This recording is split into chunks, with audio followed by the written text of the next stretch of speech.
Hi, everybody. Hello. Hello. I'm sorry we're a couple of minutes late. There was a technical issue. And I'm Dinah from the New Energy Work team, and I will mostly be in the chat. And please say hello in the chat. And I'm just here briefly at the beginning to just welcome our wonderful guests.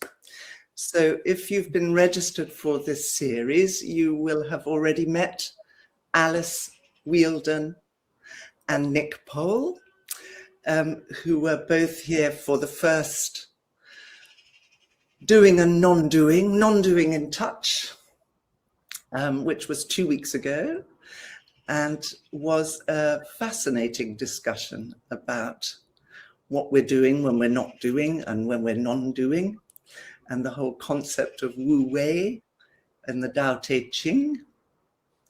And actually, one of their quotes was then used in action in the second webinar with Cat and Cliff doing Scaravelli-style yoga, which is the catchphrase for that approach to yoga is undoing the doing.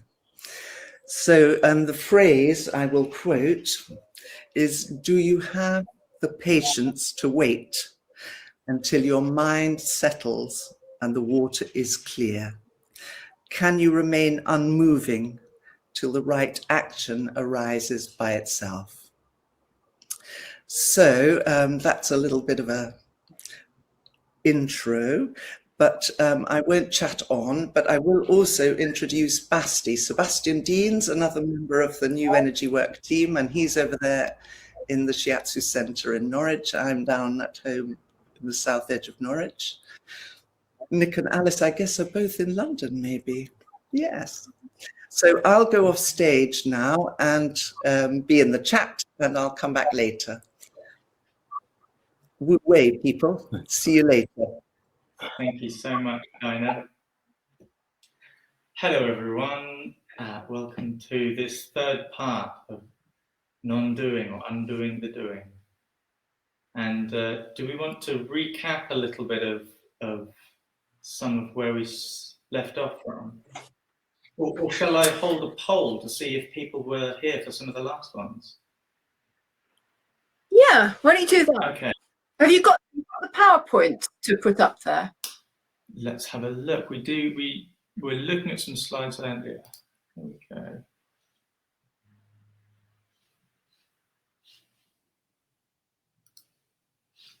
Hang on a second. Here we go. Aha. This always helps to remind me what we're talking about. Yes, non-doing and touch. Now, I'll put a poll across here. Have you been to either of the last two webinars? So if everyone would like to share, have you been to either of the last two webinars, where the first one maybe only, or the second one with Kat and Cliff, or both of them, or I've experienced nothing? Here we go. Oh, so most of you, it seems, have been to both of them, which is fantastic. Good. Good. I won't be recapping much, but just to see where we got to. Well, if we got anywhere, considering it's non-doing. Yes. Oops, we just lost Alice. Just as she said non-doing. Well, what happened there? Here she comes. Oh, here she. Coming back again.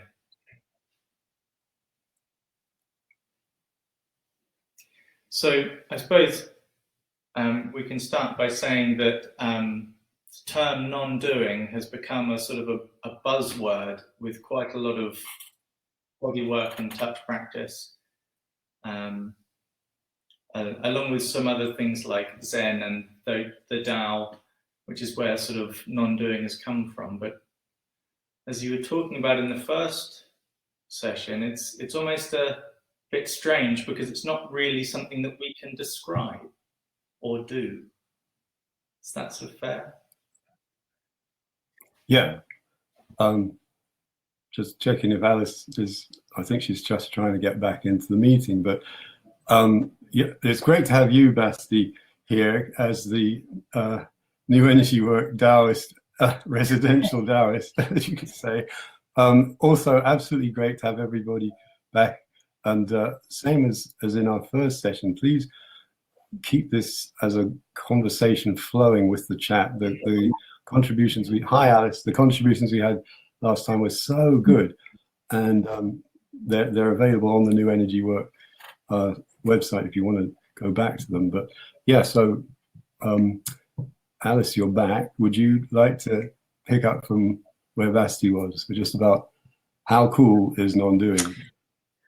Yes, well, it's become cool. It's become a sort of the next mindfulness, or maybe I've just not been paying attention. It was always in there, I'm sure, for thousands of years, but it's become a sort of in word, and we talk about non-doing in all sorts of things and touch. And we were sort of pondering this a couple of weeks ago and saying in some ways that doesn't really make sense, since you know the first words of the Tao Te Ching, you know, the the Tao that can be spoken isn't the Tao. So as with non-doing, if you can do it, it's not non-doing. So I was suggesting that maybe when people talk about non-doing in touch work, we're really kind of talking about some kind of technique that we're sort of trying to find words to describe, but that we're not really talking about that perhaps big or indescribable non-being of the Tao, but something rather smaller and more containable. Does that about cover it? Yes, Bastie? Yeah, I think that sounds a nice little summary of a lot of what we went through in the first one. I've developed my thinking a bit since we started this series, and watching Cat, Westwood and Cliff in their session last week, they were sort of taking it on. And yes, the Taoist notion of non-doing is the Tao, you know, and by definition, that's just something you can't do, and you can't kid yourself that you're doing it. It's the Tao that's doing it. That's the cosmic version of non-doing. And then I think this is the bit that's made me think a bit, is this sort of continuum I was talking about last time between complete doing and just being, as they say in mindfulness. Obviously at the being end, you're still doing a lot. If you just lay in bed all day doing nothing, you'd still be consuming nearly 2,000 calories. That much is going on through just being alive. So being alive involves a lot of doing. But what I'm trying to say, in this session, we want to focus on, you know, the practical thing of what does it mean in terms of touch and shiatsu. And I was just thinking that on this continuum, in the Zen approach, for example, at that end of the just being, the just sitting, the doing nothing end, that's one way that some people get into the big non-doing, the awakening, the enlightenment in the Zen concept of it. But for other people, you get into the big non-doing at the other end of the spectrum by really getting into enormous doing. There's a wonderful book by Japanese novelist Haruki Murakami, who's a very keen runner, and he talks about going on this 24-hour marathon. And the way he writes, because he's a writer, you know, he writes beautifully about in the final stages of this 24-hour marathon, he is just completely dissolved as an ego. There's nothing there. He's just running. He is just running. So maybe, you know, some people get to it from one end of the spectrum, some people get to the other. Maybe some people get to it from having a very fine balance in the middle. I don't know. But just trying to make some sense of this bigger non-doing as something that may be accessible to us, all of us, at some point in a shiatsu session. That's where I've got to with it. And I wonder how people are getting on with the chat. Yeah, that's interesting things. Haruki Murakami, what I think about when I think about running. Sorry, what I talk about when I talk about running. Mark, is that Mark from Fakenham by any chance? Sounds like you. The importance of paradox, maybe a bridge to the unknowing. Is that actually a question? No, not exactly. But yeah, well, it sounds good. And knowing you, if it is the Mark I'm thinking of, you could say a lot more and explain that. Yeah, but actually bringing that to touch, bringing that to the experience. Yeah, perhaps you could say more about that.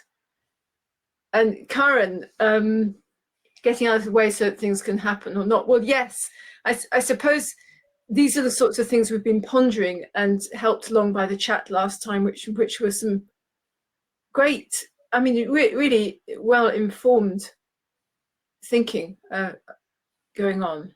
So perhaps you could put, Basti, did you have something to say there? Well, I was just going to say, I've got a little, before we get too sort of going into that, I was wondering if we would all like to do just a brief little sort of exercise to kind of bring us into a sense of equality and seeing if that brings up any more development of where we're going with this. And also gets us into our bodies a bit, perhaps. So this is, we'll do a brief little exercise. And if you'd like to stand, you can stand. If you'd like to stay seated, you can stay seated. But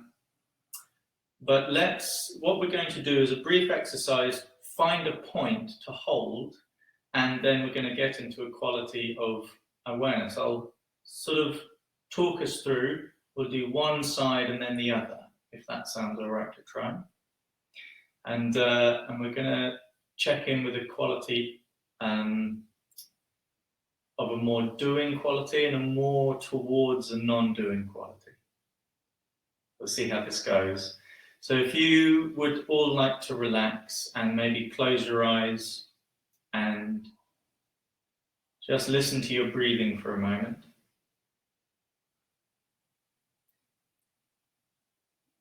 Just relaxing into some kind of a sense of alignment or center.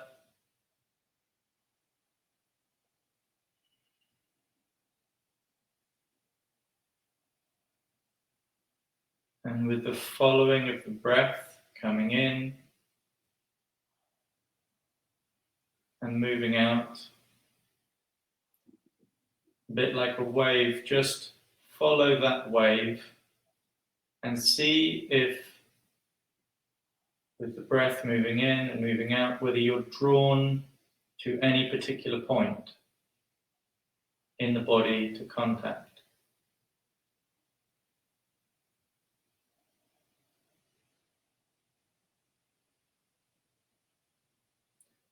And in your own time, find your way to holding that point.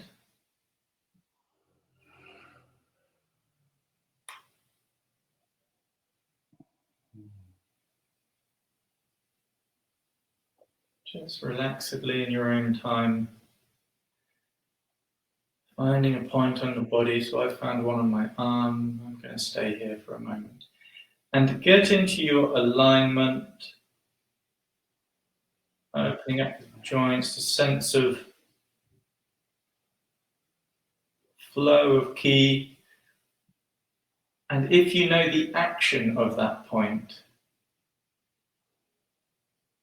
get in quality of that action. If you don't know the action of the point, that's okay. Have a sense of either the ki is clearing or the ki is building, whichever feels appropriate.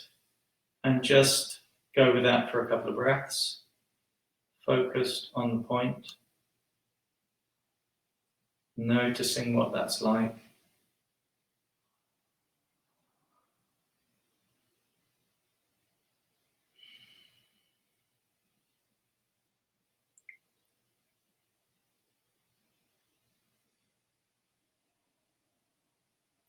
Focusing on the action of the ki in the point.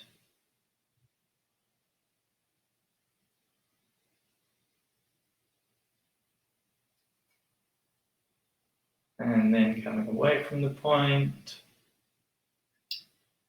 And just to bring yourself into your alignment, And maybe open your eyes just for a second. So that was one side. Make a mental note of it. And then we're going to move to the exact same point on the other side. Whatever the point was, whatever the quality was, doesn't matter. Move to that same point on the other side of the body. And just let your thumb, finger, whatever it is that's connecting, settle into that point. And then in your own time, just let go.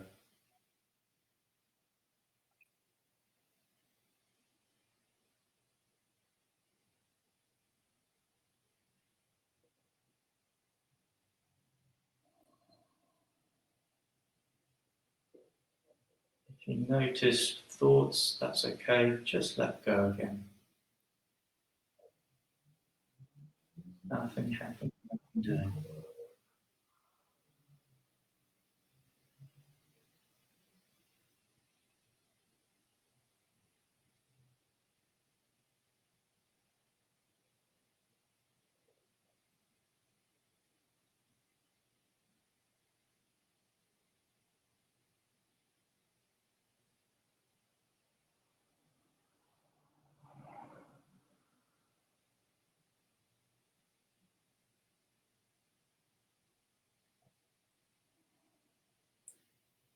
And then following the breath, coming back up into your attention, you can start to open your eyes. You maybe want to shake off a little bit.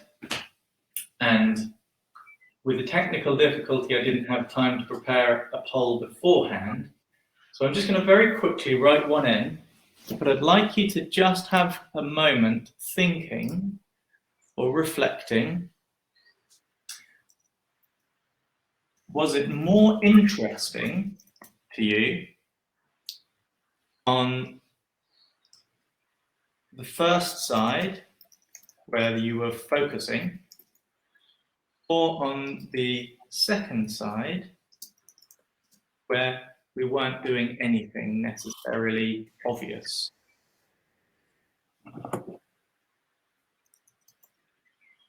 Okay, let's see if we can share this poll now.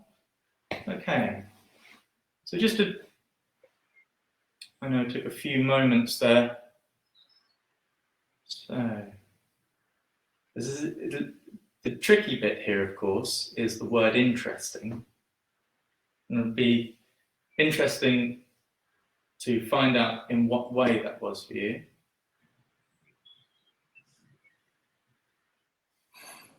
We've got pretty much a few of the people responding here, almost half of us now. Seems like most people are finding the second side that was empty of doing and focusing. How did you two get on with that? Well, I was noticing more than what I did, but I was noticing the use of my will. I had to use my will to be there anyway, so there wasn't much hope of. I was noticing that primarily, so there wasn't any non-doing in that, because in order to do the exercise, I had to do quite a lot. So that's what I primarily noticed. I'm wondering if because only 55% have said, I wonder if people were actually there are actually quite a few people who are struggling to figure out whether the first or second. Just wondering. Yeah. What interesting is. Perhaps there's neither is more interesting. Both interesting, says Karen. Let's see, as people taking a little time to write things in. But yeah, I'd like just to flag up a question I want to bring in at some point this evening, which is when we think about non-doing as the person receiving the shiatsu. Alice and me were talking about this the other day. That what could that mean? What does it mean? But because I had that in mind, Basti, as we were doing your exercise, the first one I was kind of doing basic tubo work, thinking, yeah, what is it, full or empty? How's it responding? Blah, blah, blah. And then the second, on the other arm, I shifted my attention to being the receiver of the touch rather than doing anything with the touch. And for a while, I was just, I don't know where I was with that because I'm not that used to being in that place, I guess. But gradually, something really happened about a sense of complete continuity between receiving the touch and giving the touch. Of course, it's the same person doing it, so there should be some continuity. But there was a real sense of oneness there, which I hadn't experienced on the other side. But just flagging that up for everyone in the chat, if we get time to get to that question, what could it mean to be non-doing as the receiver? I see that Carol has put that you felt the energy move all over your body on the second side. Yeah. Interesting. Yeah. Yeah. Now, remember, of course, we are a self-selected group here of people interested in non-doing, so it's quite likely that we'll get more out of it than some other Absolutely. people. But there and you it's go. interesting to hear what you may have experienced in there. I mean, I know it was obviously a very particular, quite doing and focused exercise, but in as you've said already, when we're coming to do body work or touch work, there's got to be something happening, and it's kind of interesting, you know, when we can start to move from that sense of the idea of how much are we doing to how much is happening, or are we allowing, which is that more minimal sort of empty of doing quality. Or noticing in fact. I find this in Seiki. People often are surprised at how much they simply notice when they stop trying to do something. I mean, you know, I think, you know, all of us here have probably experienced that. It begs a lot of questions. Yeah, I think for me that one of the difficulties of this discussing this area is there's so many cliches, there's so many ideas have got, you know, cluttering the atmosphere, as it were. I mean, like the noticing from quantum physics, we know that noticing something changes the phenomenon in itself, and as Alice has pointed out, non-doing is cool, and all kinds of ways of talking about non-doing and quoting the Tao and words of wisdom you see on Instagram. You know, it's flying all over the place, and the thing is just to cut through all that, to be actually present in the moment with what is actually happening here. And that seemed to me a kind of way into being more open to that bigger sense of non-doing. It's because it's so easy to conceptualize, to take the words of wisdom and put them in our verbal minds and think, as long as I just keep repeating that to myself, then it'll all happen. So that's my little word of warning there. Yeah, or talk is easy, cheap. Yes. Could we have the slides back? I was just about to say, shall I bring those slides back up?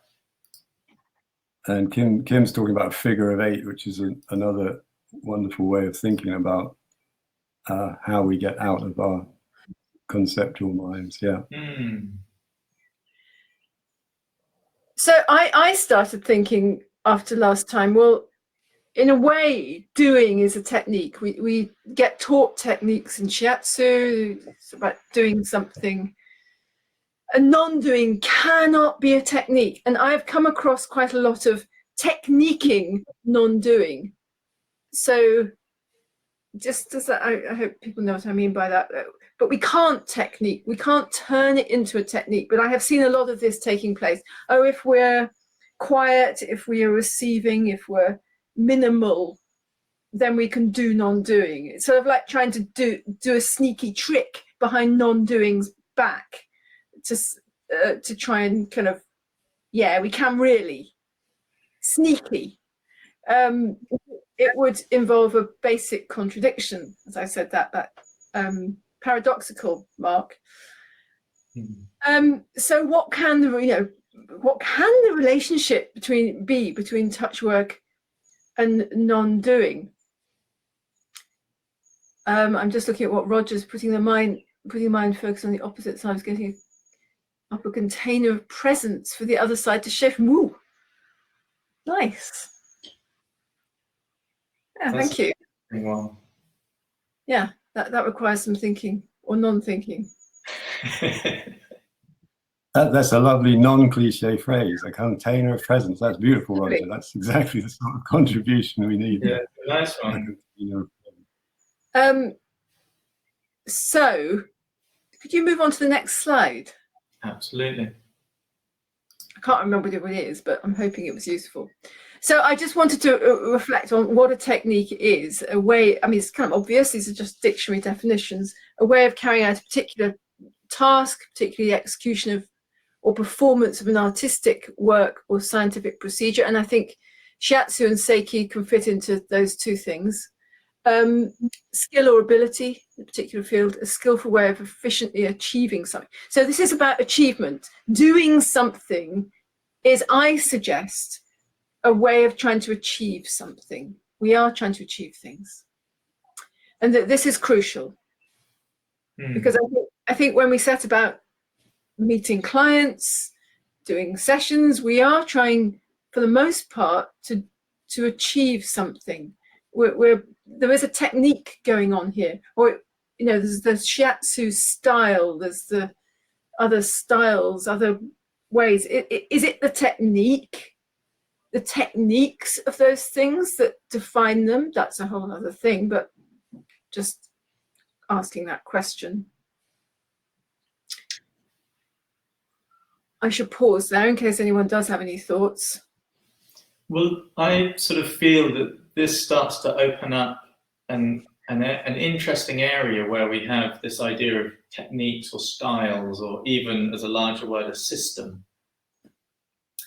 And that can, in a way, so there can always be, a for and against to these things, but in a way that is almost one thing we could say is like it's setting up a certain degree of boundaries within which, or a structure within which there is the space then to explore or play or find life happening,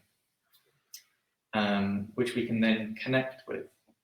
And that's almost sometimes what we have as our practices. There can be these techniques or systems, a way of approaching. And as you say, we're not necessarily going to hit the absolute cosmic non-being unless it is a moment of full realization and then nothing. But there's almost that quality of the doing can allow for a certain quality of then less doing, more of the noticing, the minimal, the allowing, the empty quality. Does that sort of make sense? Yes, it's for me that idea I was talking about before, about there's a continuum of non-doing at one end and doing at the other end, and different people get into the bigger non-doing at different places along that continuum. And I think in any shiatsu session, obviously we're always doing something more or less. And I just think it's, for me, it's like I want to validate all of those different places along the continuum. They're all necessary in the way we do what we do.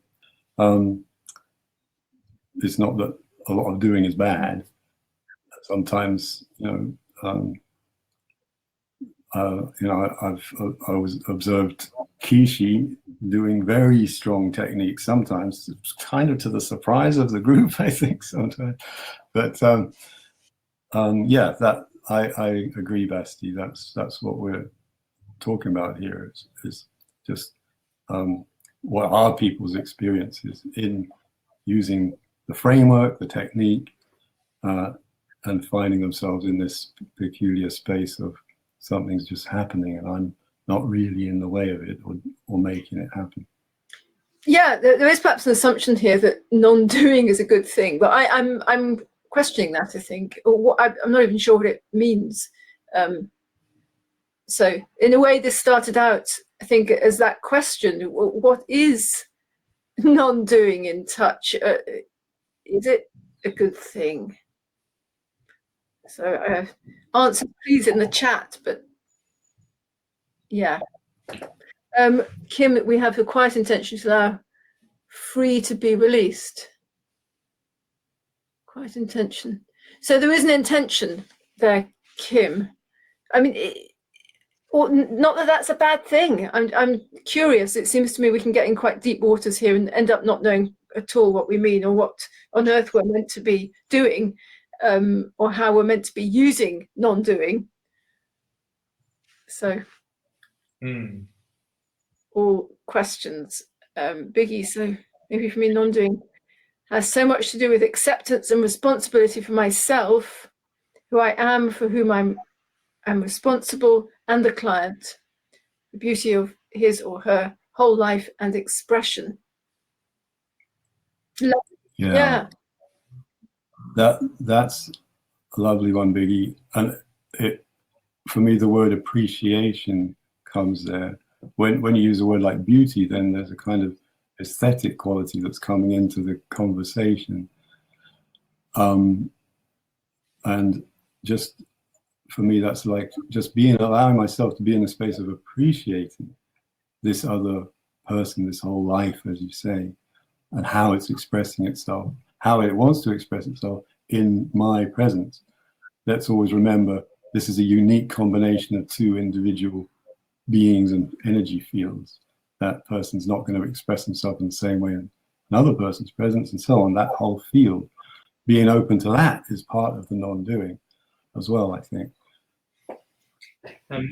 But thanks for that lovely way of putting it. Yeah, and Karen has also put a lovely thing here as well. Maybe it's a matter of rhythm or, contraction and expansion, and we spend so much time in doing the techniques that the non-doing is necessary to balance, but one is not better than the other. And in a way, it's sort of, they go together. They sort of can't not be. Just as the Tao says, the long goes with the short, the high is with the low, and being is there with non-being. And Nick, you just mentioned Kishi sometimes actually, Seiki for many people has become a sort of not doing anything. Particularly since Kishi died 10 years ago almost. It's like not moving almost. But it never was that, of course. Was it? Kishi worked really quite strongly. What you could, if you were observing, you could say in some ways was quite physical often. But I wonder, I suggest that often he talked about non-doing, and his touch nonetheless was empty. So whether it looked like he was doing or something, not that it wasn't, the clue wasn't in the movement. So the clue wasn't in the apparent technique.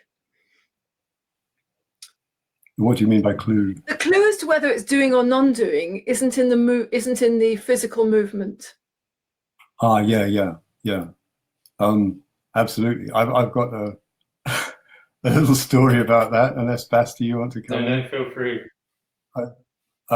It's nice you've got a mirror behind you, Alice, because one of the metaphors I think we have for non-doing is the mirroring in one way or another. There's a lovely story about that in a book that comes from the 1970s, which probably not so many people have heard of, but The Inner Game of Tennis by Timothy Galway, who was a tennis coach who was really interested in these kind of themes.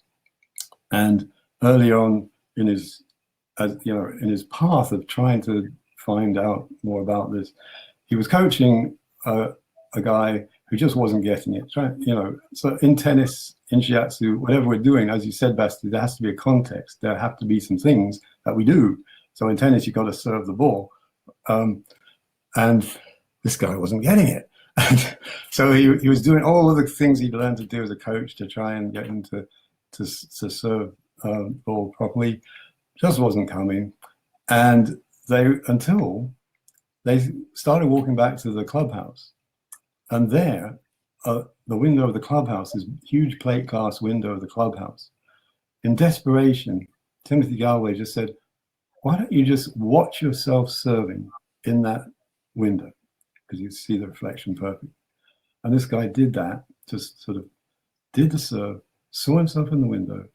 Suddenly, he saw everything he was doing, and he was actually effusive to the coach in his appreciation. He said, this is amazing. I've suddenly got it. You're such an incredible coach. And as he was being as effusive, Timothy Galway noticed he himself was being overcome with emotion, a time of tearfulness, which he did his best to hide. The realization that he actually hadn't done anything. It was purely a mirroring, this guy seeing himself. And so me and Alice were talking about this the other day. What kind of mirroring do we do as a technique in shiatsu? I think, Bastie, I was feeling the sort of mirroring feeling more in the second example in your exercise, for example. I wasn't trying to do anything, but as the receiver, I was kind of receiving the reflection back. That's an idea I wanted to float into the conversation. Interesting. And at the heart of the Shinto shrine, of course, is the little mirror. Yeah. And Mark says we need to remember that the touch is a relationship. A sense of wonder can arise in relationship, I assume. But we cannot make this willfully happen. The lights can come on. Yeah. Yeah. It's an interesting point, the point to which the will is involved. The will is doing an awful lot of stuff, but then grace maybe comes in. Well, which is a word, but could have all kinds of meanings. Grace. And Jane, I used the resistance technique with a client last week, resonance technique, sorry, which ended up with me holding her left fourth toe, the painful area, left lung one. I worked along both sides, the attitude of seeing what happens. When I got to this point, combo, I just held it, and although it was quite a stretch, the attitude was non-doing and patience, because the client felt it was powerful. So you're getting some feedback from the client there. I expect that I felt a reversal of direction. Patience and quality. Good question. Well, I think it's worth remembering that in that quote that Cat Westwood was talking about with the mud settling, there is a quality that's mentioned there. The question is, do you have the patience to wait for the mud to settle? So obviously patience is a quality involved here, and an underestimated quality in my opinion. A bit scared of it, really, if someone's paying us to do something, maybe. Can be very, very sort of, we can almost be averse to it to a certain degree, knowing that we've got people coming for payment and they're expecting to have something happen and feel a bit better, and we've got all of these techniques. Is it okay to just sit there for a bit, patiently, waiting, trusting perhaps to see what happens, what comes, what changes, if anything? That can you move the slide on? Actually, I think that might be a rather good intro. that's so what we are trying to achieve. So, and I've just had a few thoughts here. What the patient, of course, comes with something different. So the patient, I'm saying the patient deliberately, because there is a doctor relationship kind of here, and I think sometimes we avoid using the word patient. Keisha used it, actually. They come to us for help. People come to us for help. They want assistance to improve or maintain their health, and they want us to do something kind of to them. I mean, the more sophisticated ones might want to moderate that, and might have the language of allowing me to be myself or mirroring or whatever it is. But on the whole, I think people want something done to them in a way. But we are there to help them, definitely, and that's our job. That's what they're paying us to do, and I think that's a contract, isn't it? We're there to help. But part of that help is to understand what help really is. And so it doesn't necessarily, what we do, actually, can you move on to the next slide, please, Basti? Absolutely. I found this picture, which reminds me of my childhood somehow. It looks like from the 70s, doctor patient. Anyway, now the client comes for help, and it's our job to help. But what they think help is might not be what we understand by help. And it is not our job to collude with them and to be scared of doing what we know is what we to our best of our knowledge know that help is. We might be wrong, of course, but that's all we've got. So they're paying for expertise. Expertise has become a very dodgy thing in this world of everybody's their own expert, which of course is true, and it's not true. There is also expertise. We need expertise. I don't know how to make a solar panel. I need experts. I want experts, but somehow this becomes a bit dodgy in some areas to be an expert. But it's certainly not our job to impose our ideas on the receiver. Our job is actually a very, very subtle, difficult, not subtle, maybe not subtle, but certainly difficult to achieve. It's to help them, I think, to know themselves and to come into better harmony with themselves and the world, while being an expert, not imposing. This is all towards, what are we doing? Because I think this is vital to be able to discuss doing, non-doing in touch work. We have to at least think about what we're trying to achieve. I wonder if anyone wants to violently disagree with me or kindly disagree with me or agree with me on that. Well, I just to keep things rolling along whilst the chat comes in, I would say, certainly in my way of working with clean language and sort of Seiki influenced shiatsu, my part of my job is to keep very alert to the micro contracting, I call it, that a patient, a client may come in thinking they want one thing. As they experience what's happening, they may decide they want something else, or they're more open to something else happening. As something comes up that feels a bit traumatic, they may start closing down again. I need constantly to be micro contracting. Is it okay to stay with that feeling, or would you rather pause? Does that feel too painful? Shall I back off?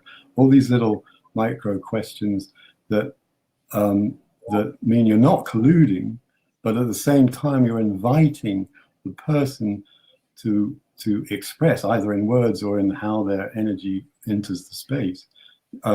You're inviting them to tell you where they're willing to be in this process. So how are we doing with contributions here, Carol? I rather Carol's very nice.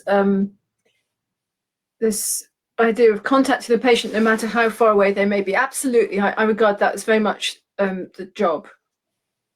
So, but we have to be very skilled. Or maybe not, but I think I've certainly had to develop my skills to be able to do that. Some people might be easily contactable, but it's the ones who are not. Then, now I have to find my skill.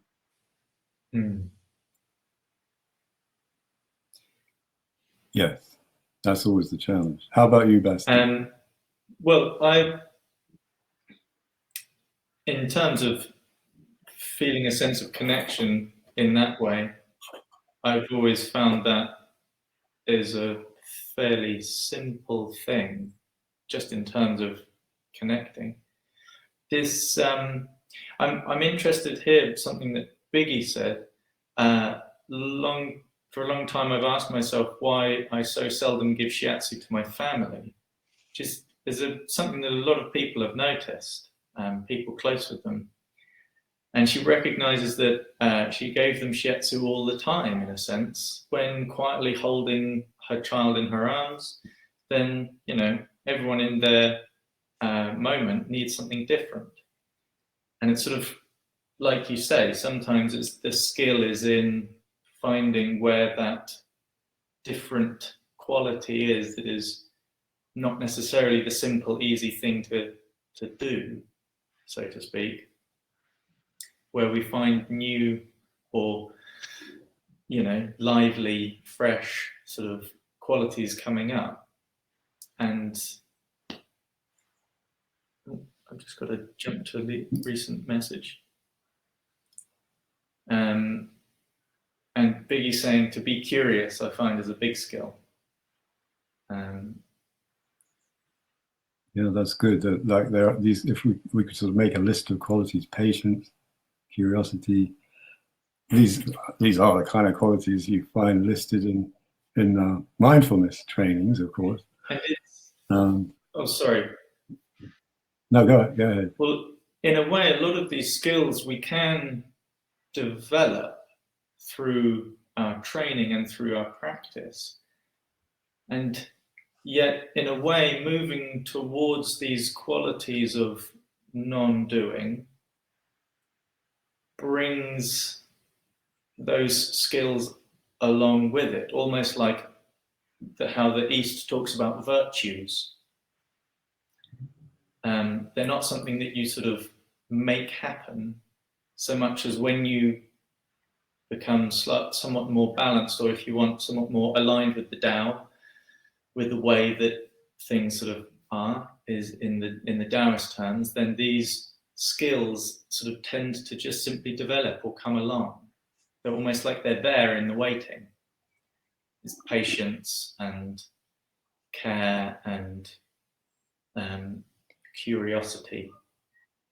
They're there in the waiting. That's a lovely way to put it. And Masanaga had an expression about being like a lover waiting, being like someone waiting for their lover to arrive.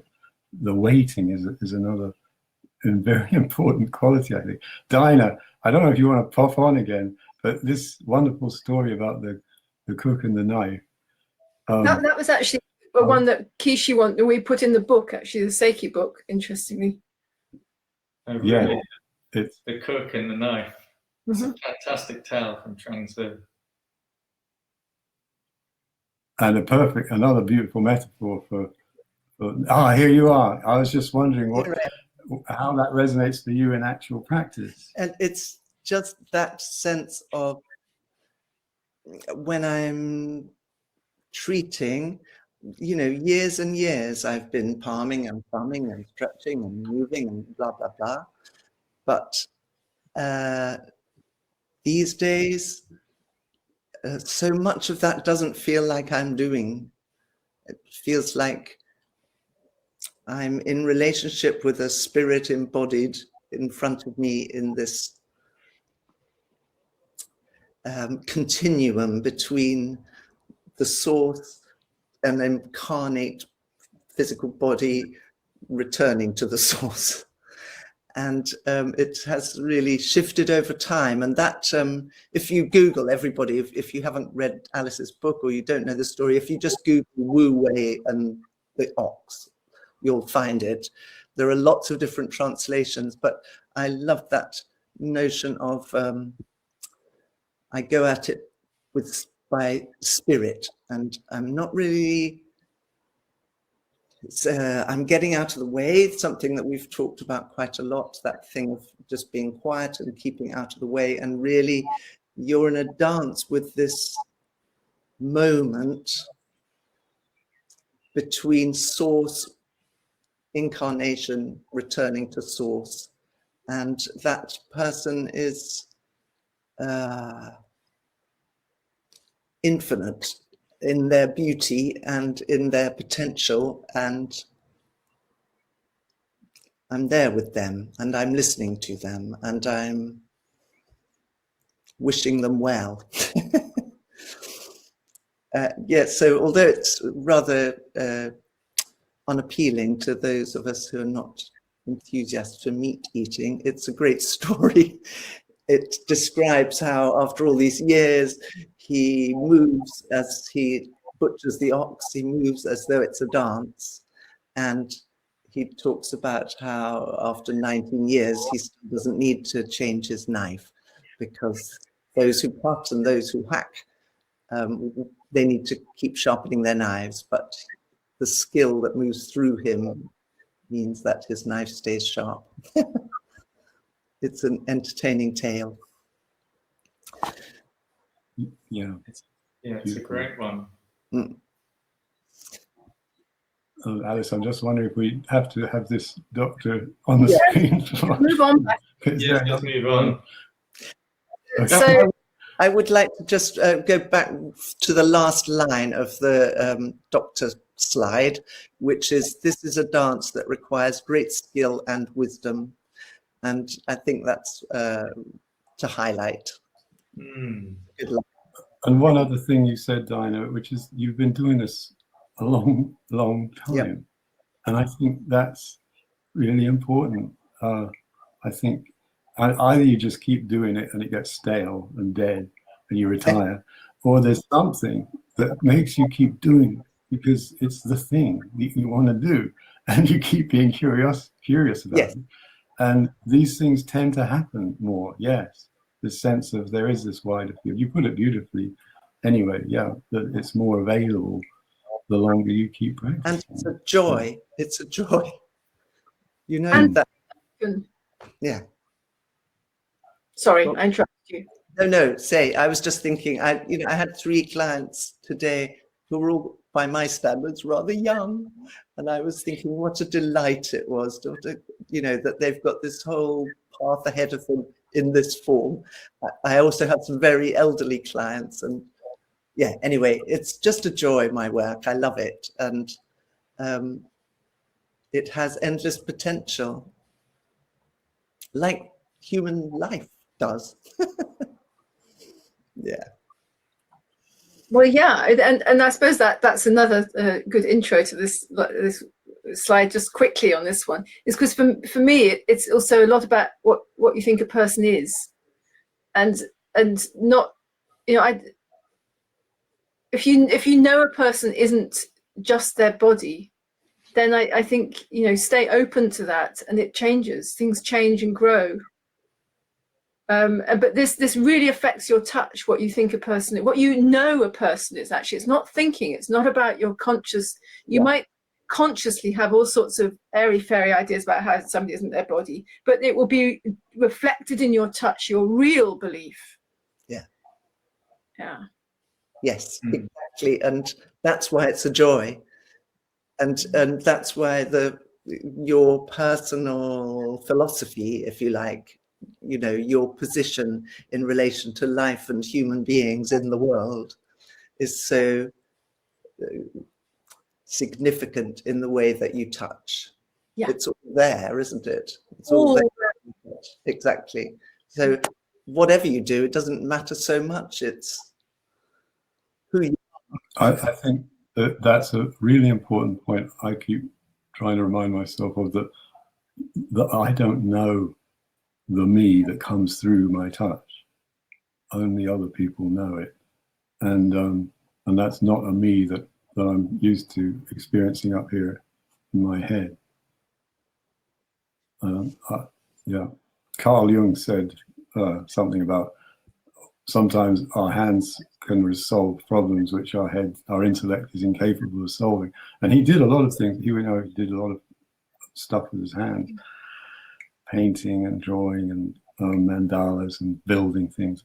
That sense that our hands are almost a different system plugged in differently to our nervous system and plugged in differently to our being.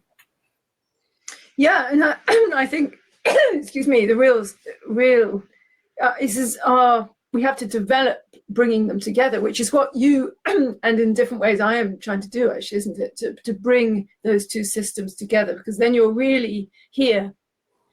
You're not separated. Your beliefs and your touch aren't different. Yes, exactly.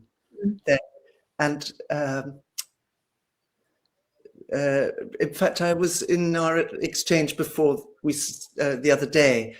I was telling you about, only people in the UK will know the story of know the television program, the Antiques Roadshow. I was watching it on Sunday and learned about this painter, Korean painter. He died last year. I'll look it up and put it in the chat in a minute. And he spent 40 years painting water droplets. And they are fantastic. I'll look up his name for you and write it in a minute, Kim something. He'd had a traumatic earlier life in the Korean War. And at first he was painting, and they're like trompe-l'oeil, they literally look like tiny drops of water on blank canvas. And so it's a skill he's honed over 40. Okay, I've been doing shiatsu for 30 something, but this is 40 years of painting water droplets. And he talked about how his ego is gone. This is, it's basically the same process. It's coming through him. It was absolutely beautiful. I'm going to look it up now. Touch and beliefs not separate. Yes, Roger, you're right. Bastie, would you just swiftly move on so that I think there's only,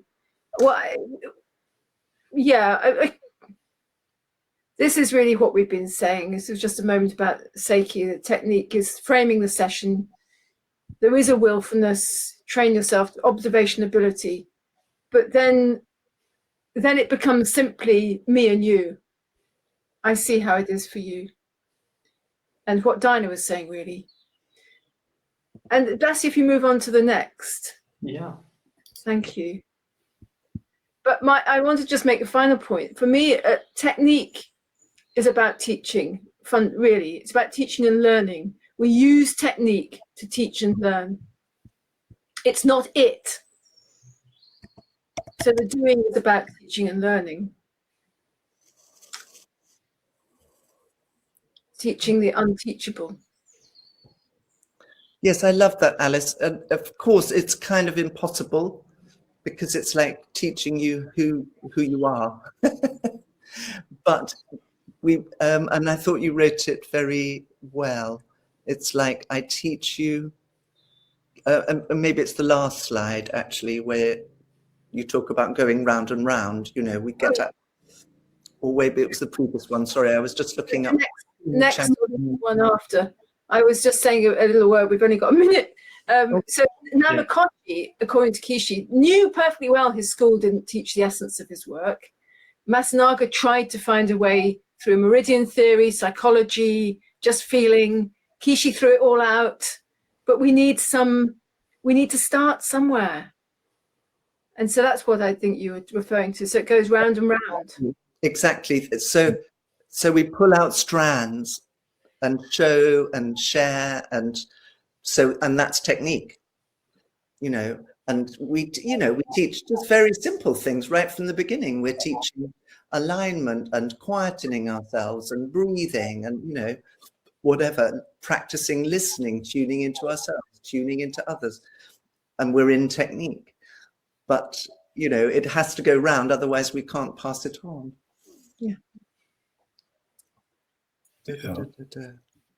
And Loretta, thank you for that comment. Whatever you do is not the important part. Good way to put it. And Mark, yes, it's individual is a matter of feel, not an idea. Yeah. As long as I've got ideas about this person I'm working with, then I'm in trouble. Absolutely.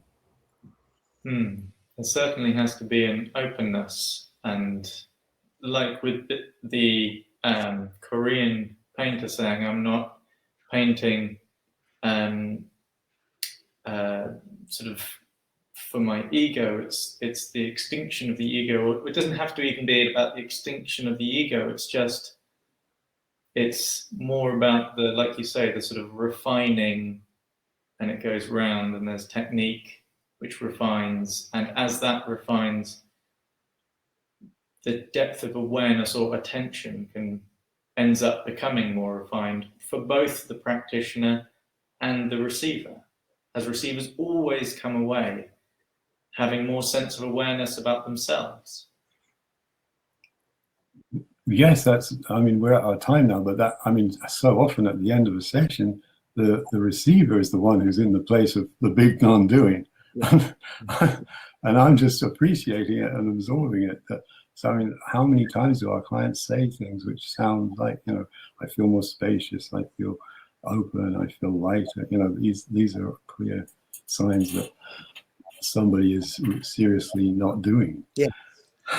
And connecting with the bigger picture, with the sense of themselves in a totally different perspective. We get so caught up, as Mark says, with the ideas of ourselves, ideas of the world, and actually creating that space where they can open and feel lighter. How lovely is that? Yeah. As opposed, coming back to what Alice was saying about collusion, as opposed to those clients that jump up at the end of the session and say, "Thanks very much, how much do I owe you?" and zoom off to get back into their busy life. Okay. It is 2 minutes over. Yeah. Yes. We started 2 minutes late, so we're just hitting the right amount of time. And if we'd poured water into mud, it would have settled by now and we'd be clear. I'm sure. Thank you so much, everyone. Much. Thanks. Yeah. Lovely to see you all. Thank you, Alice. Thank you, Nick. Thank you, Basti. Thank you. Go well. Do well. Do well. Be well. Thanks, everyone. Thank you, everyone. Close the show, Basti. Here we go.